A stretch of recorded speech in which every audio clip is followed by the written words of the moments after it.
ఎవరికైతే ఇచ్చారో వాళ్ళని వేదిక మీదకి ఆహ్వానిస్తారు. ఈ కార్యవర్గ సభ్యుల పేర్లు కూడా కొంతమంది పేర్లు ఇచ్చారు, వారు కూడా వేదిక మీదకి వస్తే వారితో ప్రమాణ స్వీకారం చేస్తారు.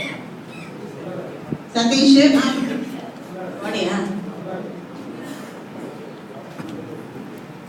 సభాయ నమః. ముందుగా ఈనాటి కార్యక్రమానికి ముఖ్య అతిథిగా చేసిన గౌరవనీయులు శాసనమండలి ప్రతిపక్ష నేత శ్రీ దాడిగారి భద్ర గారికి నా ప్రత్యేక ధన్యవాదములు. ప్రత్యేకంగా హైదరాబాద్ నుంచి నేను సాయంత్రం రాత్రి వచ్చారు. ముఖ్యంగా ఆయనకి గర్భద్ర గారికి, అలాగే రాష్ట్ర అధ్యక్షుల వారికి, వేదిక మీద ఉన్న రాష్ట్ర అధ్యక్షుల నిర్మలా గారికి, అలాగే మా కార్యవర్గానికి, ఇక్కడికి చేసిన మిత్రులు సేవకులకు అందరికీ కూడా ప్రత్యేక ధన్యవాదాలు. అలాగే పత్రికా సోదరులకి, మిత్రులకు అందరికీ కూడా ధన్యవాదాలు.